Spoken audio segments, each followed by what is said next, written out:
Why just brains? All right. Oddly enough, we're in the thick of everything, but it actually is something of a slow week in terms of major game releases. So I don't have to defend, celebrate, argue reviews and other people's responses to them. Ha! Yay! Freedom! So what am I going to talk about? I have absolutely no idea. To be frank, I haven't seen that movie Zombieland. Many people here at the office have seen this movie Zombieland, and many of them like it, which got me thinking about zombies. Haha, look at that, zombies behind me. Obviously, zombies have a big role in video games. They kind of have a very, very big presence in all of our sort of, popular culture right now. I've always found the obsession with zombies to be uniquely interesting in terms of the horror genre, as it were.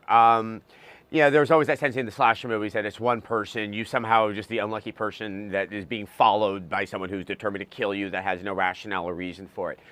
Zombies definitely do come from sort of a different mentality, and obviously John Romero's Night of the Living Dead, and even more so with Dawn of the Dead, was using it to address a lot of social commentary, and there was just always that sense of just unstoppable, slow-moving, encroaching dread and threat. And when you consider the period of time that those movies were being made in, which is the late 60s and the early 70s, where communism was still this kind of anxiety-ridden thing. You had, really serious racial tension in the country, and the bomb. There was this sense that we are a lot closer to the self-annihilation of ourselves, between two warring superpowers than really we have now. That the idea that there's this unstoppable and slow-moving onslaught of the undead really just had this sense that something bad is coming. We can't do anything about it, but it may take a while for it to actually get here.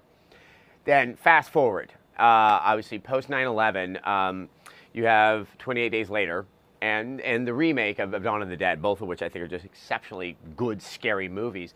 And that's when the concept of the fast-moving zombie suddenly came. And I really do think that, it really was sort of a psychological, social shift from where we once were in the Cold War mindset to the terrorism mindset, that something bad is coming, you won't know when, and you'll barely know what's happening before it completely gets you. That anxiety just permeates both of those movies and, the sort of lesser versions of it that you can see. And yes, I'm looking at you, Resident Evil movies.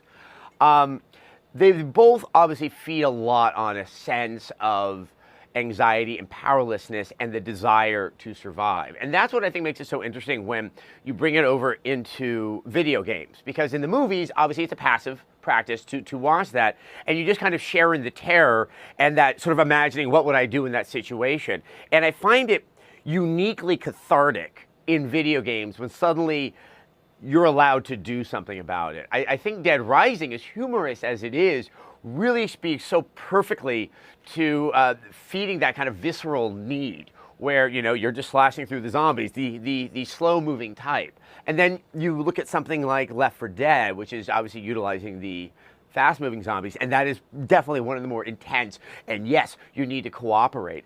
All of these really play on this sense of survival and that fantasy that I think we all have, that we'd like to believe that, okay, when things get really bad, all of our little quibbles and squabbles with one another will just kind of fall by the wayside, and yes, we all can band together, and we can, go forward and into a brighter future. Maybe not that brighter future, a future where we can all share the same can of beans and hope that that'll get us through into the next day. But it is, as we've talked on these soapboxes so many times about, that way that video games allow you to sort of experience things that are very personal to you, but in a very safe space without having to do it in real life.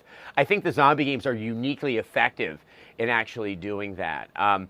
To finish this up, I was a long time ago when we were back in the old building in G4 here in Los Angeles. There was this restaurant bar called the Arsenal. I'd always wondered what it's called, the Arsenal, and I never really thought about it because by the time I'm there already having a drink and I'm like, screw it, I don't care what the name of this place is. But we sat down to have dinner there one night, and in the dining room, not the bar area, all around the walls there were just kind of old swords and old guns. There's about 6, 7 of us sitting there, and no one said anything to one another. We all pretty much at the same time said, when the zombie apocalypse comes, this is where we're going to go. And see, that's cooperation. Thank you, zombie games.